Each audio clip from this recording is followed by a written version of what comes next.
Desde la Ciudad Autónoma de Buenos Aires, transmite arinfo.com.ar. Más que una radio. arinfo.com.ar. Más que una radio.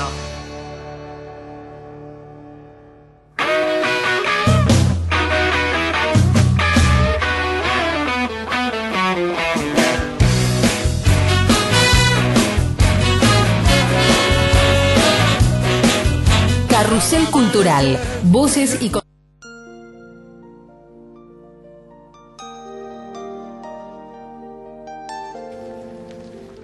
En esta semana especial de la recuperación del nieto 121, este texto de Galeano nos recuerda viejos métodos de desaparición de niños y de sus identidades durante otras dictaduras europeas y aún de otras regiones, y que el horror no es monopolio de ningún continente y que muchos hemos avanzado a pesar de todo lo que falta.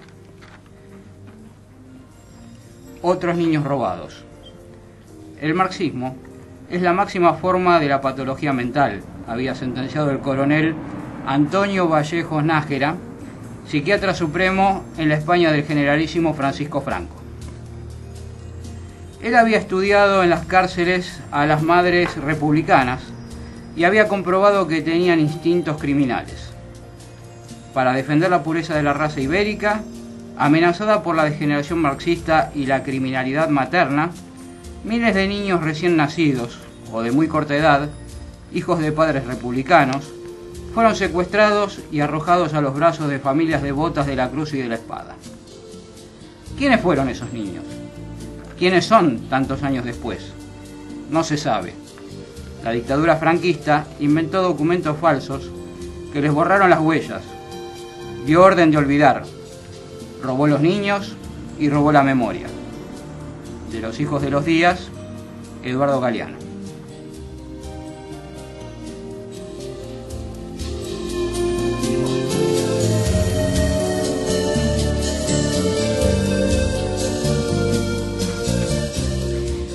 Hola Fernando, ¿cómo estás? Hola Adriana, hola, acá estamos disfrutando de un hermoso día en la ciudad de Buenos Aires. Parece que va llegando la primavera. Hoy tenemos algunas novedades en el programa, algunas pequeñas cositas.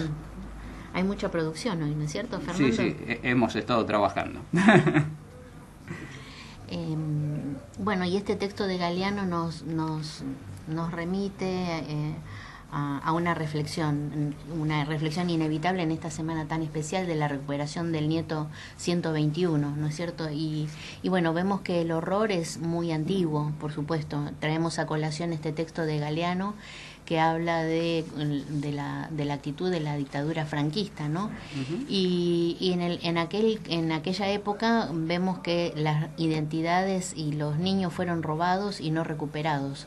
Y a pesar de todo, a pesar de los horrores que hemos vivido en nuestro país y en nuestro continente, la situación de alguna manera ha mejorado. Es decir, hoy ya es conciencia pública, conciencia social de la necesidad de la restitución de la identidad. Y Argentina es pionera, por ejemplo, en los estudios antropológicos, ¿no? En los estudios de ADN. Sí, hay toda una serie de documentales que nos hablan, por ejemplo, de cómo se llegó al estudio de ADN en el cromosoma que hacía referencia a la generación de las abuelas. Sí. Porque ese fue un estudio médico especial que demandó años desarrollarse. Y sí, es toda una historia muy interesante que hasta podríamos llegar, si a todo nuestro público le interesa, a tratar en forma especial en algún programa, ¿no? Sí, por supuesto. Y pareciera que Argentina hizo escuela, porque sabemos que en muchos lugares se remiten pruebas y muestras de ADN para analizar. Sí. Y nuestros antropólogos han hecho realmente un trabajo increíble, movidos por supuesto por esta situación y por esta necesidad, ¿no es cierto?, de conocer la verdad. Y han formado equipos y han formado ramas disciplinarias nuevas, innovadoras, al servicio del conocimiento de la verdad. Sí, lamentablemente otro avance más de la ciencia en base al mal, podríamos decir, porque así como se dio en las guerras, los avances médicos y bueno, por ejemplo, la penicilina, avances en la electrónica como el radar, las telecomunicaciones, cirugías, etcétera, etcétera. Bueno, nosotros hemos desarrollado en nuestro país un equipo de antropología forense que es muy bueno a nivel mundial, es reconocido, y bueno, y todo gracias, comillas, a los desmanes de una dictadura que sufrimos, que bueno, esta última fue la peor de todas. Sí, devastadora, realmente devastadora. Pero bueno, quizás también vemos cómo dentro del horror más indescriptible, siempre quedan recursos para el rescate. Sí, sí, siempre está, ante todo, la fuerza del ser humano que bueno, que tiene siempre el pulso de la vida. Así es. Y bueno, eso es lo que tenemos que rescatar todos. Sí, y un poco en ese sentido, en pos de eso trabajamos, porque a veces es como que hay que, bueno, dicho así en forma coloquial, hay que remar mucho para no perder las esperanzas, ¿no? Sí, sí, bueno, ojo, yo tengo una cosita interna con esto de la esperanza, porque a veces la esperanza como que nos lleva a una situación de inacción en un punto, claro, que es como esperar que las cosas sucedan. Y bueno, es la esperanza, pero con una acción de parte claro, de uno, ¿no? No la esperanza en una forma pasiva, sino activa, ¿no? Comprometido y siendo actor. Tal cual. De esa esperanza y de la generación de esos cambios, ¿no es cierto? Cual. Así que, bueno, muy lindo el texto de Galeano y nunca es casual, ¿no? Lo que uno encuentra, selecciona, siempre tiene que ver, siempre son textos que nos tocan y bueno, y nos gusta compartirlo con los amigos, porque sabemos que ellos también lo van a disfrutar. Sí, sí. Bueno, Fernando, tenemos también otro tema sumamente importante que nos ha movilizado y nos sigue movilizando esta semana. Pero vamos a hablar de esto después que hagamos la presentación, digamos, entre comillas, formal de Carrusel Cultural, Voces y Contexto. Vos generalmente solés leer los avisos de cómo nuestros amigos se pueden contactar con nosotros. Sí, sí, nuestras vías de comunicación, que bueno, ya que estábamos, y nunca está de más repetirla, porque como dicen por ahí, el público se renueva. Eso lo dice una amiga tuya, ¿no? Totalmente. Una veterana amiga tuya. Una vieja amiga. Que bueno, nuestra página web, la página web de la radio, es www.arinfo.com.ar. El teléfono para quienes deseen comunicarse en este momento y hasta las 2 de la tarde, es 5219-1042, interno 201. El Facebook es Carrusel Cultural y ahí nos pueden seguir durante toda la semana, e incluso Adriana sube bastantes cositas que tienen que ver con información general que bueno, que es bueno aprovecharla para el que quiera tener alguna otra data acerca de lo que hablamos aquí. Y tenemos el correo electrónico que es carruselcultural.arinfoplay@gmail.com. Así es. Y bueno, hoy hemos preparado un par de cosas que tienen que ver con la actualidad, con la paz en Colombia, con el plebiscito. Exactamente, con el plebiscito que se llevó a cabo esta semana, con el Premio Nobel de la Paz que han entregado también al presidente de Colombia, y bueno, con diferentes miradas acerca de ese tema. Sí. Y bueno, y tenemos otras temáticas. Tenemos otras temáticas, sí, que vienen en camino. Fernando, ¿por qué no nos contás un poquito este trabajo tan interesante que preparaste, esta producción sonora, digamos, referida al tema del referéndum en Colombia? Que por otro lado, bueno, previamente, ¿no? Comentamos que qué amplia, vasta es la realidad y qué sesgada es lamentablemente nuestra mirada, ¿no? Porque ante la sorpresa de los resultados comienzan los análisis más profundos. Hay algunos analistas, observadores que tenían algún reparo, alguna actitud un poquito escéptica, pero en general lo que se percibía a través de los medios era un gran optimismo y ese gran optimismo fue drásticamente abortado por los resultados del referéndum, ¿no? Hay analistas que se preguntan qué es lo que falló. Algunos dicen que, bueno, la poca preparación, la poca educación, concretamente, la educación a nivel social con respecto a qué implicaba realmente este tratado de paz. Por otro lado, también se comenta que los medios hegemónicos, que también existen, por supuesto, en Colombia, han hecho un trabajo muy prolijo, sistemático, bueno, como suelen hacer, ¿no? Y esto va a estar muy bien ilustrado en el audio que vamos a escuchar ahora. Y personalmente también creo que es un proceso sumamente complejo, ¿no? Que tantos años de guerra, más de 50 años de guerra, más de 250.000 muertos, dejan, por supuesto, una huella probablemente indeleble. Y no es fácil, por más buenos intentos que haya,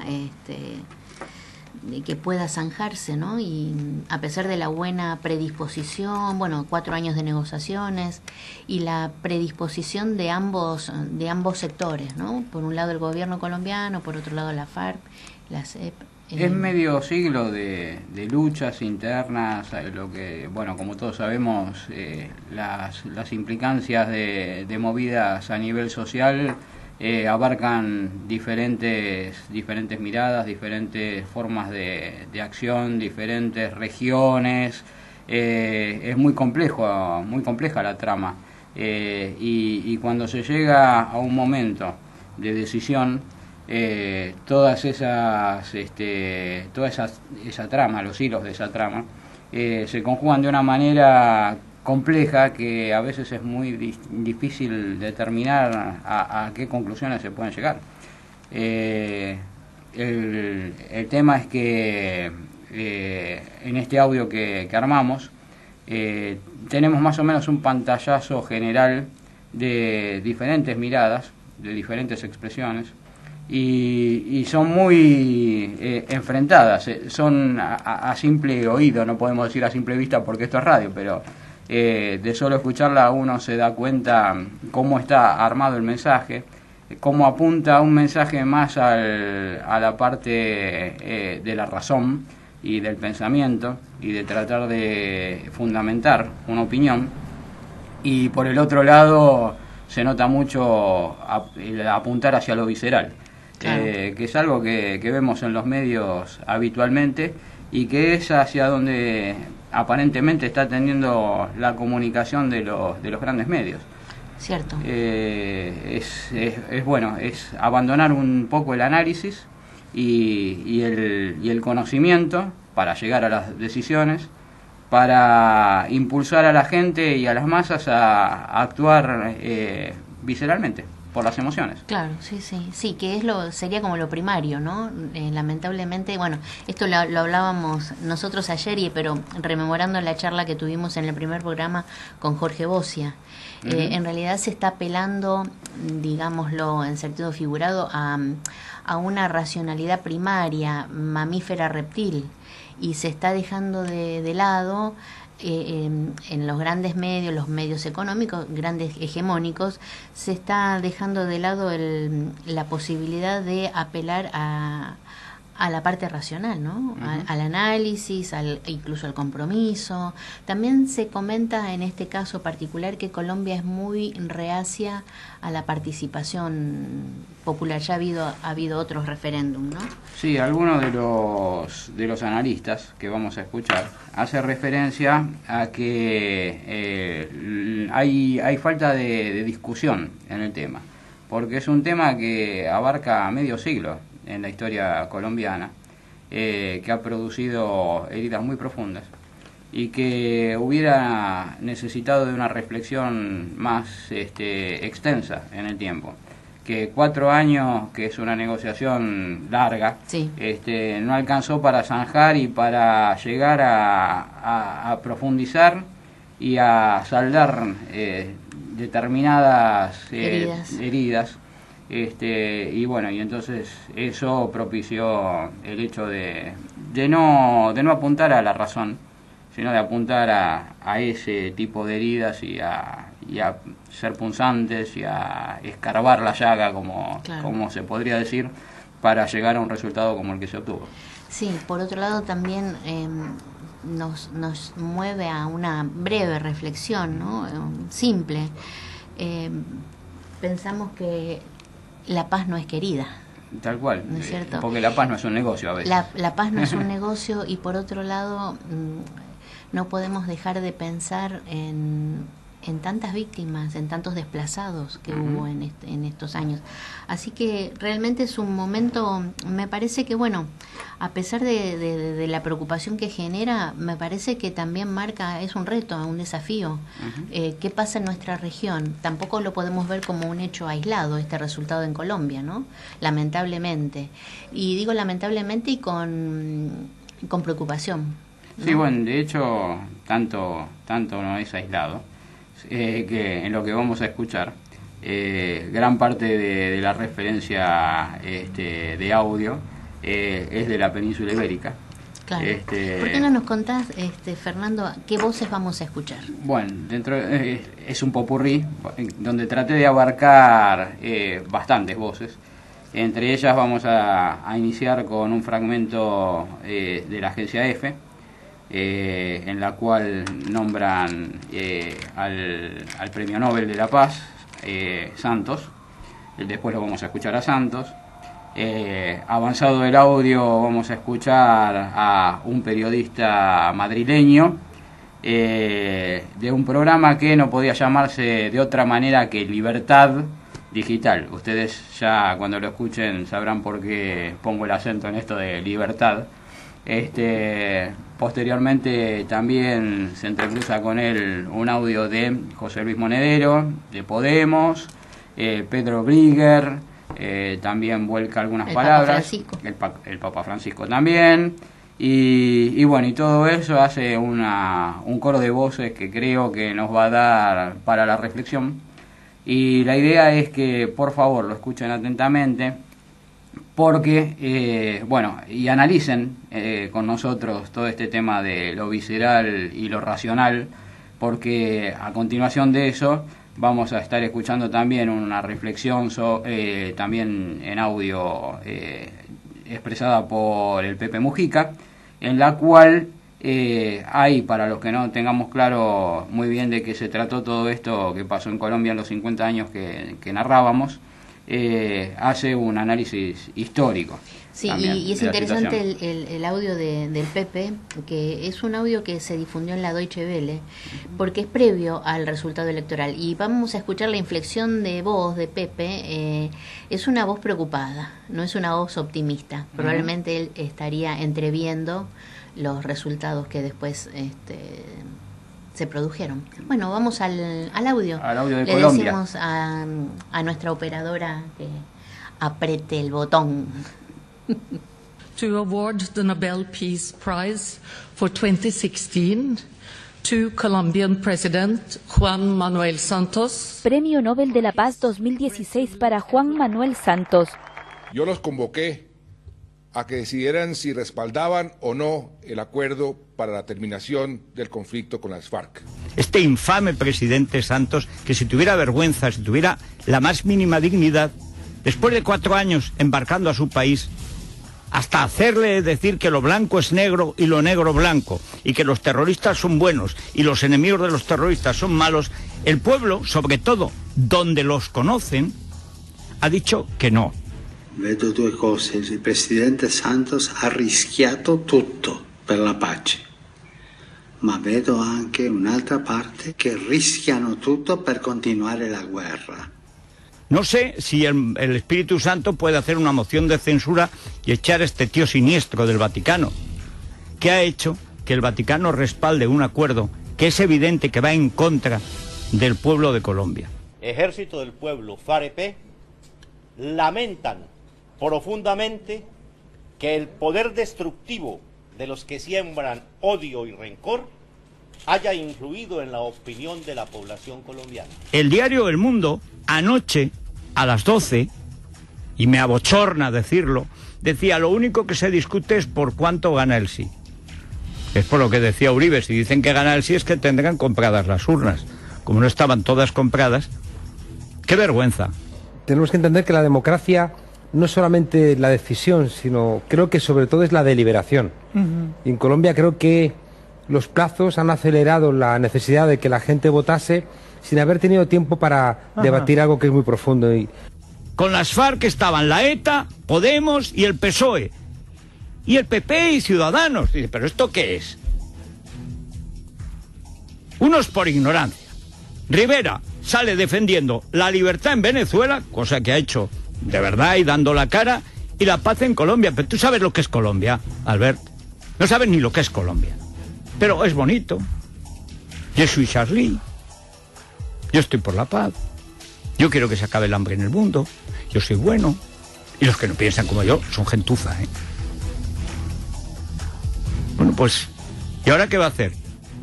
¿No parece sensato que una cosa que ha tardado 52 años en solventarse, la quiera solventar en semanas? Y igual habría que haberse tomado un poquito más de tiempo. Y en un país de 50 años de guerra civil, de secuestros, de asesinatos, por más que muchas víctimas digan estamos a favor de la paz, no es tan sencillo convencer a la mayoría de la población. Esto no terminó.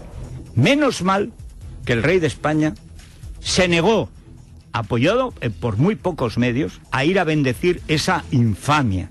Porque todos los que estuvieron en esa infamia, el infame Obama, el infame Papa, el infame Santos, toda la gentuza que ha estado allí, pagada por Colombia, contra Colombia, con el dinero robado a los colombianos y pagada por el narcotráfico, toda esa gentuza, si tuviera decoro, que no lo tiene, si tuviera dignidad de la que carecen, ahora que ya han cobrado, porque seguro que han cobrado con antelación, pues deberían irse a su casa. Está claro que ganó por muy poquito el no. Aprovecho para decir qué bochorno la comunidad internacional, incluida la de mi país, España, que no ha ayudado. ¿Dónde estaba el apoyo, no? Así como en su día el presidente Chávez fue muy relevante, ¿no?, para impulsar el proceso de paz, me temo que después no ha habido voluntad, ni en términos económicos, ni en términos tampoco políticos.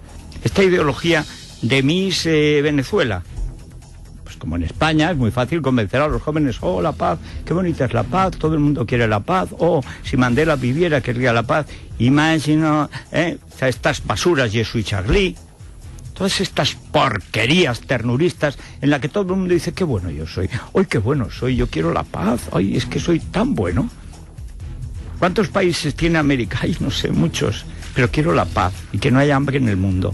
Y todas las idioteces han sido destruidas. Pues menos mal que en Colombia todavía hay gente con dignidad. En España menos, ¿eh? Cuando uno organiza un plebiscito, uno diría a priori, tenés que estar seguro que lo vas a ganar. Uribe perdió un plebiscito en el 2003 en Colombia. Evo Morales este año perdió uno en Bolivia. David Cameron perdió uno en el Reino Unido. Uno a veces cree que es sencillo, que todo el mundo está a favor de la paz. El tema es ¿qué paz? Los premios Nobel consideran que el proceso no ha muerto, pero que hay un riesgo inminente. There is a real danger. Hay un riesgo real, dice Kuhlman, de que el proceso de paz se paralice y de que estalle de nuevo la guerra civil. Por favor, no tenemos derecho a permitirnos otro fracaso más en este camino de paz y reconciliación. Bueno, ahora vamos a escuchar, después de la elocuencia de estos exponentes, sobre todo del español. ¿Cómo se llama, Fernando? Sí, para el que lo quiera escuchar, que no tiene desperdicio, y aparte en el mensaje completo hay un cóctel de misoginia también y ese tipo de cosas. El periodista se llama Javier López Tofiño y, como les decía, es de Radio Libertad Digital. Claro, sería interesante analizar todos los conceptos que pueden estar implícitos en la palabra libertad, ¿no? Esta gente llama a su programa Libertad Digital. Bueno, me parece que es un buen baño de realismo, haciendo un contrabalance con las otras voces, como la del Papa Francisco, como la voz de Pedro Brigger. Es llamativo cómo el tratamiento que hace de sus dichos este hombre, Tofiño, es muy parecido al que hacen algunos periodistas también en nuestro medio. Como que hay un paralelismo y hay una forma muy ya armada de tratar la información y de apuntar a lo que hablábamos hace un rato, a lo visceral. Sí, a lo visceral. Bueno, ahora escuchamos la voz de Pepe. Allí está, entre dos mares y rica en recursos, ese trágico jolgorio de la fotosíntesis, Colombia. 60 años de dolor que hoy se intentan transformar en disputa política y pacífica. Cambiar la intolerancia y los tiros por la utopía de saldar enormes deudas sociales. 12 millones de campesinos pobres y Colombia entre los 5 países más injustos de la Tierra. Sepamos todos que el ciclo de violencia enfermiza arrancó por el brutal salvajismo de una oligarquía cavernaria que no podía soportar la tolerancia de un liberalismo sensible a la justicia social. Ese liberalismo tuvo que refugiarse luchando por su vida en las montañas. Después, hubo muchos después, tantos que no puedo resumir. Pero sepamos todos que Colombia y su pueblo pagaron un precio enorme por esa intolerancia oligárquica. Pero aprendamos hoy todos, absolutamente todos, de esta enorme lesión política de la historia. ¿Por qué?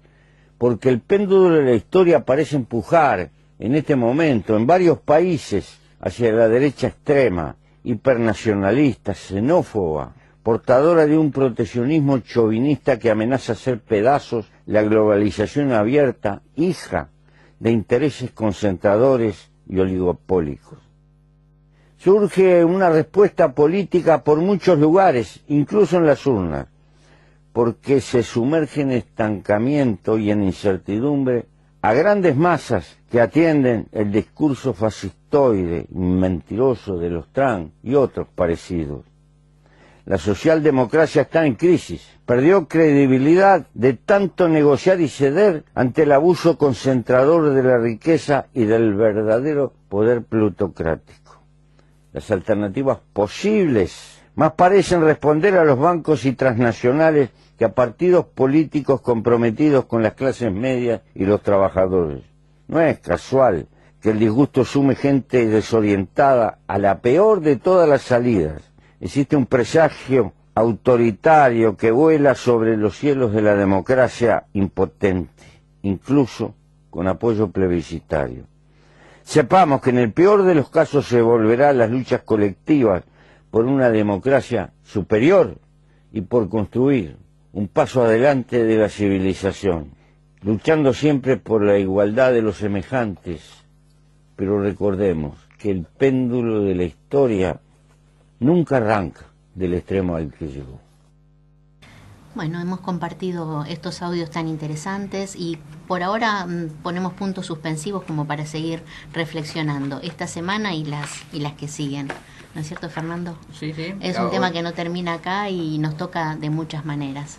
Sí, hoy tenemos una visita, creo, interesante, ¿no? Sí, vamos a presentar a nuestro entrevistado, visita de hoy, que es el doctor Marcelo Prado, que va a hablar de un tema que por supuesto nos interesa mucho y es un tema de su especialidad, que es la educación y la pobreza. El doctor Prado es el director académico de la diplomatura en liderazgo social comunitario de la Universidad de San Martín. Después de escuchar un tema musical como para, digamos, refrescar el ambiente, vamos a estar en diálogo profundo e interesante con el doctor Prado. Ahora vamos a escuchar, ¿por qué no nos contás, Fernando? Una joyita, digamos, sí. Algo que... Bueno, una perlita que vos encontraste, creo que siguiendo un poco la línea que empezamos hace 2 programas referidos al jazz nacional, si es que eso existe, el jazz argentino, por músicos argentinos. Contanos qué pieza vamos a escuchar. Bueno, el ejecutante y autor de la pieza es Oscar Alemán. La pieza se llama OA, por Oscar Alemán, 1926, que fue en la época que lo compuso. Está ejecutada, está ejecutada con un instrumento también bastante atípico para nuestra cultura, musical que es el cavaquinho, que es una especie de charanguito de 4 cuerdas, o una guitarrita muy pequeña de 4 cuerdas, y eso tiene una sonoridad muy, muy especial y bueno, lo van a disfrutar ahora con nosotros. Nada como ir juntos a la paz. Haceres y decires de quienes no dejaron de ser y siguen haciendo. Pero no perdí. Es el héroe que hay en mí. Nada como ir juntos a la paz.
Bueno, acá estamos con el doctor Prado. ¿Qué tal? ¿Cómo están? Buenas tardes. Un gusto estar acá con ustedes. Buenas tardes. A escuchar. Claro, sí, estamos ansiosos. Bueno, nos gustaría que vos nos dieras un panorama, cuáles son tus inquietudes, tu mirada, tu perspectiva de este problema que, por supuesto, nos preocupa a todos, educación y pobreza. Pobreza y educación, términos que van de la mano, que no van de la mano. ¿Qué nos podrías decir, Marcelo? Bueno, sí. De alguna manera hay nosotros vemos desde la Universidad de San Martín, vemos que hay alguna suerte de divorcio o alguna suerte de desconexión entre un término y otro, y entendemos que van de la mano, ¿no? Recién estaba mirando unas estadísticas y estaba viendo que, por ejemplo, el índice de reincidencia del común que tiene el país es del 30%, y en el caso de los internos, de los presos, vamos a decirlo, que estudian, es del 3%. Es decir, el problema de la delincuencia, el problema de la inseguridad pasa también por una cuestión de educación. Ahora, cuando hablamos de educación podemos hablar de educación formal o podemos hablar de otro tipo de educación, que es la formación o lo que es lo que se llama el aprendizaje social, que sobre lo cual nosotros es una herramienta que nosotros tenemos básica y principal para, como recién comentabas Adriana, trabajar los proyectos de formación que tenemos en las diplomaturas que dirijo. Tratamos de desarrollar en estos trayectos de formación líderes sociales que trabajen como activadores sociales, que trabajen como personas que movilizan a la comunidad para que no sean los planes sociales en el sentido de políticas económicas las que deciden la suerte de una comunidad, sino que sea la propia comunidad la que establece sus prioridades y la que establece sus necesidades, y a partir de ahí trabaje en pos de conseguirlas, ¿no? Entonces, esto es una cuestión muy importante. Obviamente, educación y pobreza van de la mano. Sobre todo porque nosotros en Argentina pensamos que la persona pobre, así llamado pobre, eufemísticamente conocido como persona que habita contextos sociales desfavorecidos. La vemos, leemos los diccionarios, leemos el diccionario de la Real Academia Española como alguien carente, que no tiene posibilidades, que carece de bienes, que carece de una serie de cosas, ¿no? Entonces esta es una visión que por ahí nosotros tenemos desde las políticas y desde la academia inclusive, donde como es una persona careciente, hay que darle bienes. Somos una sociedad lamentablemente materialista y lo primero que se nos ocurre es que una persona que habita un contexto social desfavorecido es una persona que necesita y a la cual hay que darle. Cuando en realidad lo que nosotros creemos desde los trayectos que trabajamos, creemos que sí hay que darle, pero lo primero que hay que darle es dignidad. La dignidad de la persona humana. Por eso partimos siempre, un poco estaba escuchando recién estos audios, y lo que me preguntaba era, ¿dónde queda la dignidad humana? Es decir, si hay un principio que surge de los tratados de derechos humanos, que hablan de la plena dignidad del ser humano en su condición de tal, sin importar cuál es el origen y que nosotros entendamos que surge la dignidad humana, tenemos que pensar en una relación de igualdad, en una relación de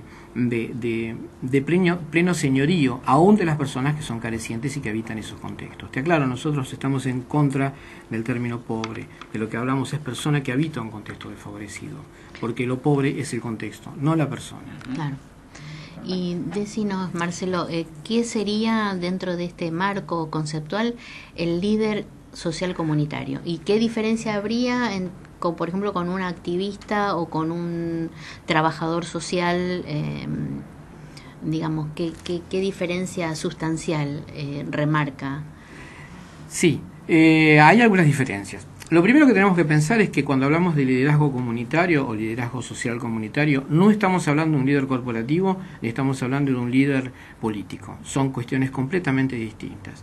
Cuando se habla de liderazgo, uno en Google pone la palabra líder o liderazgo y aparecen 4 millones casi de entradas. Es decir, se ha escrito y se ha hablado sobre lo que es el liderazgo a nivel empresarial. A nivel empresarial, cualquier cantidad de literatura. Algunas cosas inclusive carentes de sentido y carentes de fundamento. Nosotros somos una universidad, con lo cual tenemos que trabajar sobre sus fundamentos científicos y sobre líneas teóricas reconocidas. Con lo cual, nuestro liderazgo es un liderazgo que surge de la ciencia, surge de la psicología social comunitaria latinoamericana, que empieza a trabajar a partir de 1968, donde se ve que los conflictos sociales no solamente surgen del mundo interno de la persona, sino del contexto en el cual habita, en el cual vive.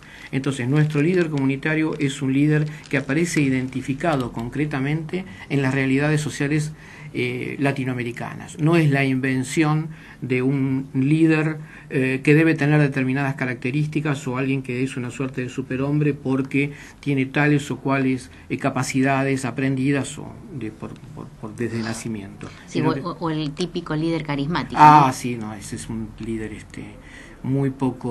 del cual se ha hablado mucho, bueno, porque Max Weber lo ha mencionado, pero realmente es un liderazgo con el cual nosotros no compartimos, sobre todo por esto, y te voy a señalar esto. Un líder político tiene por objetivo el poder, con lo cual, en términos generales, alcanzar el poder, obtener mejores cargos, obtener un cargo político, etcétera. Con lo cual, utiliza a sus seguidores para la obtención de ese beneficio. Un líder corporativo, su objetivo es la ganancia de la empresa, o sea, obtener los mejores réditos para sus accionistas, con lo cual su equipo de trabajo, precisamente, está ordenado para la obtención de ese fin. Pero el líder comunitario o el líder social, el fin es precisamente las personas que trabajan con él. O sea, el destino, el punto de llegada, ya lo tiene junto con las personas que lo acompañan. Por eso el liderazgo y no gerencia, no a trabajo social y otras realidades que aparecen en los contextos sociales desfavorecidos. Porque el líder genera un vínculo con sus liderados y es un vínculo humano en el cual interviene, entendemos nosotros, y así lo propiciamos, la dignidad del ser humano. Claro, y el líder es un miembro probablemente de la misma comunidad que conoce la problemática de su comunidad desde adentro porque él es un miembro, ¿no es Exactamente. cierto? Sí, en realidad estoy entendiendo yo desde este otro lado de la mesa que este líder no solo está actuando sobre los seres humanos, sino sobre el contexto.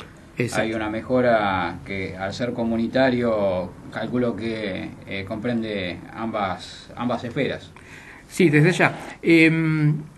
En realidad, nosotros pensamos en un liderazgo que lo que busque es la activación social y la generación de acciones o la generación de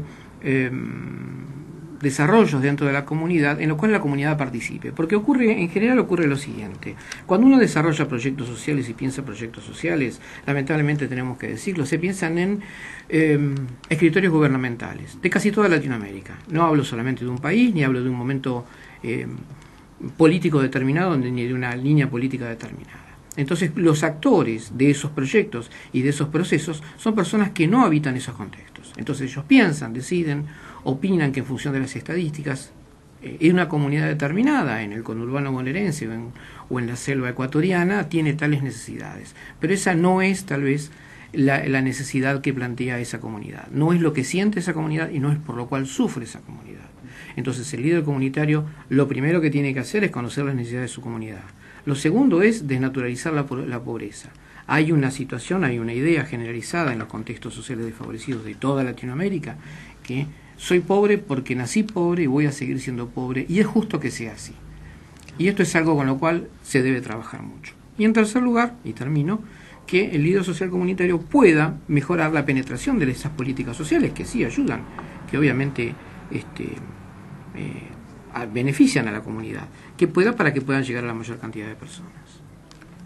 Esto que vos nombrabas de nací pobre, voy a seguir pobre y es lógico que sea así, mientras vos lo decías, se venía a mi mente la figura de mi madre, que es nacida y criada en Aldea, en España, y te diré que no es solo del contexto latinoamericano, o si no, quizás hayamos heredado eso de nuestros ancestros peninsulares, porque hay refranes que en la cultura popular de allá que refuerzan esto. Por ejemplo, el que tiene plata se compra un perro y el que no aprende a ladrar, o tanto tienes, tanto vales. Claro, exactamente. Y ese tipo de cosas que están en la cultura popular y que refuerzan todo este tipo de prácticas donde se le da un carácter de estar por encima de los demás al tipo que más tiene. Sí. Sí, claro. Sí, es así. Incluso creo que deben ser lejanos resabios feudales, ¿no? Si nos pusiéramos a divagar al respecto. Y con respecto al tema, digamos, título del programa de hoy, educación y pobreza, ¿qué definiríamos, Marcelo, acerca de la educación? Porque no es un término complejo, ¿verdad? Sí, en general el término educación es un término amplísimo, porque podemos... cuando hablamos de él podemos referirnos a enorme cantidad de realidades, desde la educación formal, la educación no formal, el aprendizaje, podemos pensar en la educación universitaria, terciaria, etcétera. Cuando nosotros hablamos de educación en nuestros programas, en nuestro trabajo, en realidad hacemos referencia a lo que es el aprendizaje social, ¿sí? Es muy común que las maestras, ustedes fíjense que a veces las maestras dicen los chicos vienen de la casa, hay cosas que tienen que aprender en la casa, porque nosotros en la escuela no se lo podemos enseñar. Y es cierto, en realidad es cierto. La educación surge de las comunidades, ¿sí? Y la educación más común, la formación más común que tenemos los seres humanos es algo que no percibimos, que no vemos, pero en realidad somos actores y partícipes de esta educación, que es el aprendizaje social. Si nosotros caminamos en dos piernas, es porque sencillamente nuestros padres caminaban en dos piernas. Si nosotros no compramos una determinada marca de ropa, es porque es muy probable que la hayamos visto a otra persona. Si vemos que, a veces vemos personas que manejan autos que tienen la patente medio tapada con algún papelito o algo para que no lo tomen la cámara de seguridad, eso también es educación y eso también es aprendizaje. Es decir, hay un proceso en el cual vemos una conducta, luego esa conducta la experimentamos y si nos parece que la experimentación nos da resultado, la adoptamos. Es, de alguna manera, la base de la educación y la base del desarrollo social que nosotros proponemos. Es decir, introducir personas que se dejen copiar actividades, proyectos, programas donde participen también las personas de la comunidad. Muchas veces nosotros vemos que los que participan de un proyecto social que es fantástico, excelente, una lógica impecable, solamente participan profesionales y no participa la gente, lo cual entonces, lo que vos decías precisamente, a la persona que habita ese contexto, al pobre, se lo tiene siempre como cliente, como participante, como espectador, como observador, y no como partícipe de su propio destino. Cuando hablas de cliente, pienso en la sociedad de consumo. Totalmente. Y bueno, y entre comillas, el pobre también como objeto de la sociedad de consumo, porque hay como una especie de mercado alrededor de la pobreza. Totalmente, totalmente. Es decir, es una actividad, o sea, la pobreza es un objeto. El pobre, nosotros en nuestra mente, en nuestro mundo interno, tenemos un objeto que es el pobre, ¿no? Entonces, esto es la excusa para muchísimas acciones, para muchísimos programas sociales, para muchísimas acciones de buena voluntad.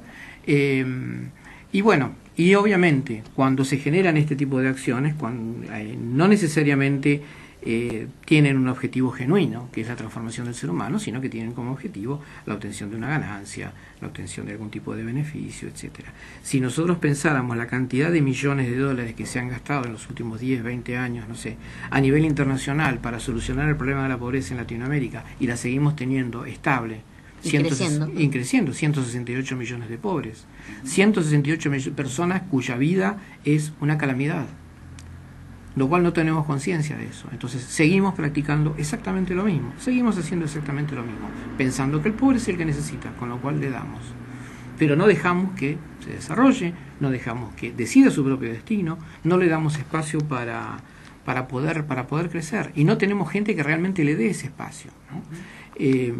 Este es el problema. ¿Y cuál es tu perspectiva? Un poco la característica de Carrusel Cultural cuando conversamos con amables invitados es que nos muestren cuál es la perspectiva que cada uno tiene en su temática de una posible salida o transformación o visión superadora. ¿Cuál es la tuya, Marcelo? Bien, hay ciertas luchas, hay ciertas guerras, hay ciertos avances que se producen en el campo de las ideas. Y luego del campo de las ideas pasan al campo de las acciones y pasan al campo de las propuestas concretas. Nuestro trabajo es en el campo de las ideas y plantear esto que nosotros estamos diciendo. Y esperamos, de alguna manera, en los próximos años seguir trabajando esto y que empiece a tomar cuerpo en las universidades, en los organismos públicos, empiecen a tomar cuerpo en las organizaciones gubernamentales de acción social, para que se empiece a ver este problema, para que se empiece a pensar la solución de la pobreza desde otro punto de vista. Como decía Einstein, creo que esta frase se le atribuye a Einstein: si hacemos siempre lo mismo, vamos a obtener el mismo resultado. Pues bien, pensemos de manera distinta. Dejemos de lado de pensar que una persona es la que no tiene. Nuestros contextos sociales desfavorecidos, nuestras villas, tienen una riqueza increíble en interpretación de la realidad, en expresiones culturales, en acciones, en un montón de cosas. Bueno, eso es algo. No es que son 168 millones de personas las que tenemos en Latinoamérica que no pueden hacer nada.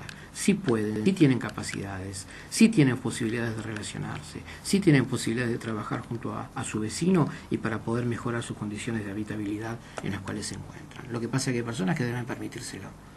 Esta es la cuestión. Y esto es a lo que apuntamos, y es lo que apuntamos a machacar en las conferencias que damos, en las charlas radiales, en todo lo que significa la posibilidad de nos dar un espacio para expresar una idea. Sí, debe haber personas y estructuras que a veces son deficitarias o que apuntan a esto del clientelismo o este tipo de cosas, y terminan desvirtuando todo. Aprovechando que te tenemos acá y escuchando que hay una movida muy interesante en la UNSAM, ¿tenés para contarnos alguna actividad que estén por realizar próximamente, invitar a nuestros oyentes a algo? La Universidad de San Martín en realidad es un proyecto social. O sea, si nosotros lo vemos, en realidad es una universidad muy comprometida socialmente con el medio en el que se encuentra. Entonces ha desarrollado actividades, ha desarrollado proyectos interesantísimos. Por ejemplo, un colegio secundario técnico. Todos los colegios universitarios eran colegios que apuntaban a las élites intelectuales. Se suponía que los mejores promedios eran los que entraban en la universidad y tenían el ingreso asegurado. Y nosotros hacemos todo lo contrario. Nosotros generamos un proyecto de un colegio secundario técnico para chicos de la villa, concretamente de José León Suárez, y exclusivamente para ellos. para que tengan una formación técnica y para que puedan el día de mañana también, obviamente, ingresar a la universidad. Pero esto es una apuesta muy grande que hace la Universidad de San Martín. Y a largo plazo. Y a largo plazo. Claro. Sí, y a largo plazo. Y en segundo lugar, también otro proyecto muy conocido es la Universidad en la Cárcel, el CUSAM, el Centro Universitario San Martín, donde en este momento están estudiando cerca de 30 internos y guardias juntos en la misma aula. Qué bárbaro. ¿Sí? Y ya tenemos varios licenciados, o dos estudiantes que empezaron estudiando ahí y son máster, y hay un muchacho que está empezando su proyecto de investigación para el doctorado. Es decir, y se trata de nuestros compañeros de trabajo, es decir, no se trata de personas que son aisladas por la comunidad. La comunidad universitaria los adopta, les da trabajo, los trata como un igual y y no tiene, bajo ningún punto de vista, tiene nada que ver dónde hayan empezado a estudiar, si en el qué lugar empezaron, ¿no? Esto es algo que realmente es propicio de la universidad. Y bueno, el que quiera visitar el Centro Universitario San Martín lo puede hacer, se pone en contacto con la gente del CUSAM, que encantados de la vida de recibir personas y de inclusive ver cómo son las clases o copiar el modelo también, ¿por qué no? Claro, replicar el modelo. Bueno. Sí, sí. Bueno, ¿sabés qué hora es, Fernando? La verdad, no tengo ni la menor idea. Yo sí. Estamos llegando al final del programa. Lamentablemente fue, como siempre, corto. El tiempo es veloz. Vuela. Muy interesante la charla. Nos gustaría que hubiéramos tenido más tiempo, Marcelo, para seguir conversando. Probablemente lo tengamos en otra oportunidad. Bueno, sí, no hay problema. Cuando ustedes quieran, nos damos una vueltita por acá y los visitamos. De hecho, recuerden nuestros oyentes que cuando quieran comunicarse con nosotros durante la semana lo pueden hacer en el Facebook Carrusel Cultural y evacuar cualquier duda que les haya generado esto, sí. o bueno, si tienen alguna cosa que preguntarnos, nosotros amablemente y con muchas ganas vamos a contestar. A responder. Sí. Bueno, no nos queda más que agradecerle al doctor Prado su presencia, a nuestra operadora Andrea, que hoy le dimos bastante, como siempre, bueno, a todos los operadores le damos un poco de trabajo porque a veces también hay como mucho trabajo de producción y bueno, especialmente yo le agradezco a Fernando que ha trabajado muchísimo con estos audios. No es para tanto. Y sí, es para mucho. Es hecho con cariño, eso sí, para todos los que nos escuchan. Bueno, porque este es un programa de amigos, para los amigos y con amigos. Entonces no nos queda más que saludarnos. Bueno, espero que tengan un excelente fin de semana. Muchas gracias a todos y bueno, también le ha sido un gusto estar acá con ustedes y cuando quieran seguimos charlando sobre todo. Bueno, muy bien, está comprometido una próxima visita. Que tengamos todos una buena semana. Y que la primavera se vaya acercando al menos a nuestros corazones.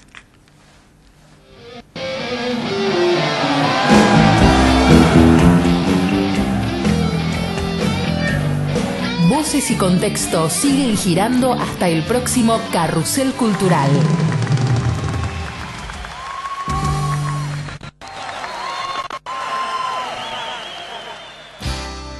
Desde la Ciudad Autónoma de Buenos Aires, transmite Arim